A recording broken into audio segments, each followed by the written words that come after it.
Life gives a lot of chances, but not to everyone. Some people only get a chance once or twice to prove themselves, and one of these people is Marco Siffredi, who was a young and passionate snowboarder. Marco used to challenge himself to be better with every hike, and definitely, he did become the best at a very early age. But unfortunately, it didn't go for long. The mountain he loved took him into its lap forever.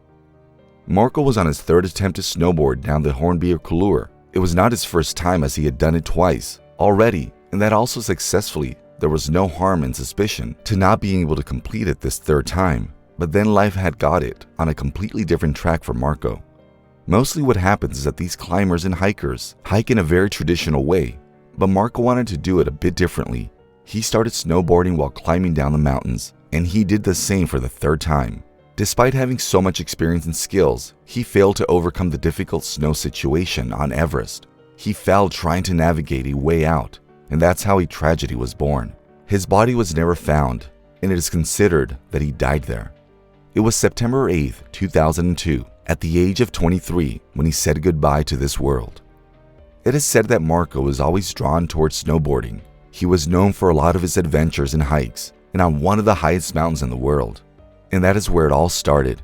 He skied the Mont Blanc when he was 20 years old. Siffredi climbed and snowboarded down several amazing Andean climbs after conquering the Aguil Verde, including Bolivia's 19,974-foot Huayna Potosi. He met Bryce at this time, who persuaded him that he could climb Everest. He had a crucial role in convincing Marco to ascend Mount Everest. Siffredi began his adventure to the world's highest mountain in the spring of 2001. He was accompanied by two of the Sherpas, who had brought the oxygen and equipment to ascend to the summit of Everest, a 29,035-foot mountain. The coveted Hornbier Couloir, which Siffredi referred to as the holy grail of snowboarding, was unable to be reached due to a lack of snow. Thus, he was forced to choose another route. Instead, he traveled to Advanced Base Camp, ABC, at the foot of the North Col, by way of renowned ride down the Norton Couloir. Then he began to descend the Norton Couloir on the north face, but after just 200 meters, a snowboard fastening strap broke due to the extremely low temperature, minus 35 degrees Celsius. Siffredi repaired it with a Sherpa's help and resumed the descent to 6,400 meters in 2 hours. For the first time, Marco was not able to climb the Hornbier Couloir, so he again tried his luck in September 2002. Even though it was late in the season for climbing, Siffredi was not deterred. After all, he wasn't interested in climbing the mountain. He wanted to snowboard down, and fall snow is frequently great for snowboarding. He left Kathmandu on August 10th with 3 Sherpa, Purba, Panuru, and Da Tenzing, and reached Tibet's BC on August 14th. On September 7th, the party reached the advanced field at an altitude of 8,300 meters. After a tough 12-hour battle, Siffredi and Sherpa reached the summit at 2:10 p.m. on September 8, 2002. Well, it seems like it all went successfully and was going pretty well for them. But reaching Mount Everest was not the end. Climbing down was, and that is where destiny played its brutal game. The excitement and the feeling of being on Mount Everest and climbing it successfully were something beyond explanation. One of the Sherpa, named Purba, was the first one to reach the summit, and Marco was the second one. However, this was not the thing that Marco was happy about. He was looking forward to something much more important to him, and that was snowboarding. The dream to do snowboarding on Mount Everest had just begun for him. Once they were done preparing for the descent, it was already night. The black clouds had started gathering below, and it seemed a bit difficult to take the next move. The Sherpa, who was with Marco, warned of the storm, and especially at this hour. They suggested going back to a safe place down the mountain, camping for a night, and then in the morning they could come back and proceed with snowboarding. They also said that they could wait for better weather, and especially for radio, so that they can stay connected to the team at the base camp.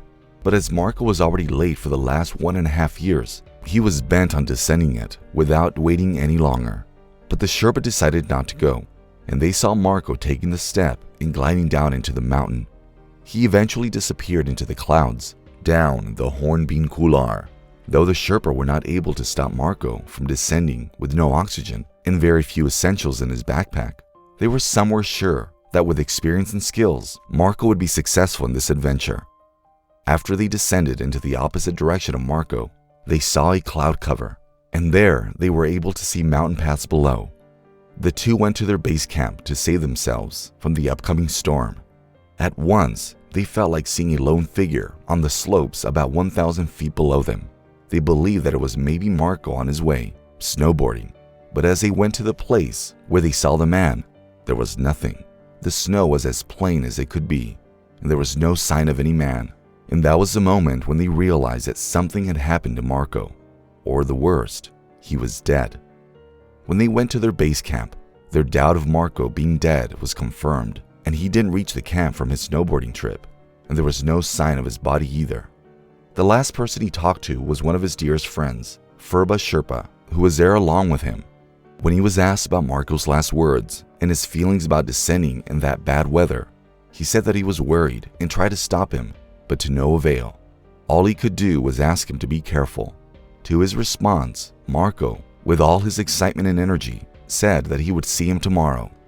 But unfortunately, that tomorrow never came. Only pain and longing for the young and talented Marco Siffredi. 1 month after Marco disappeared, a memorial was organized at the Everest base camp. His family, his girlfriend Stephanie, who now runs a boutique in Chamonix, his close friends, and a huge number of Sherpa attended the memorial.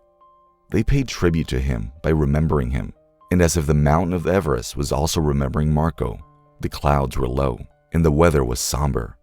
But as a priest was done with the prayers, the clouds lifted, giving a clear view of Marco's track at the summit. It looked as if Marco was there, seeing them from above.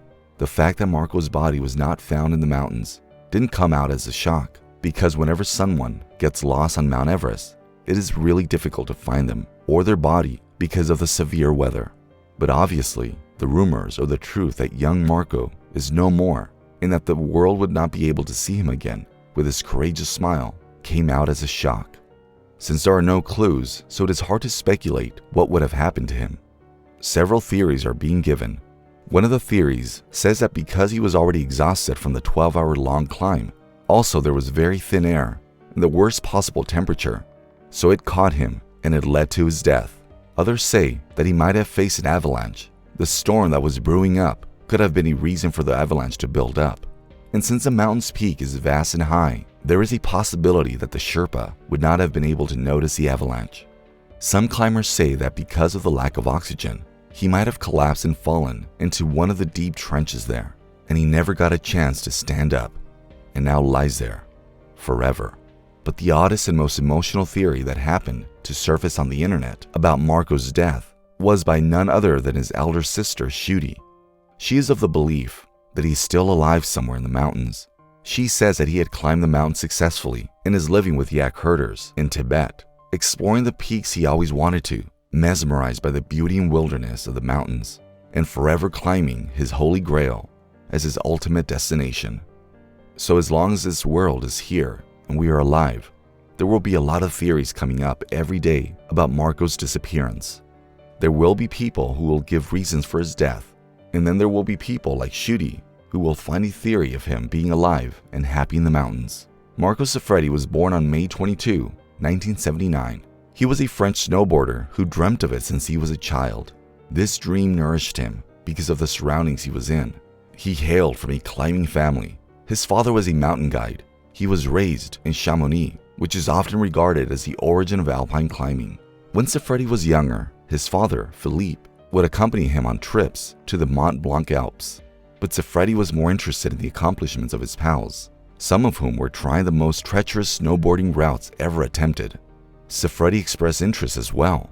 Marco's brother was also a mountain climber, and he died in a snow slip in his hometown, Chamonix.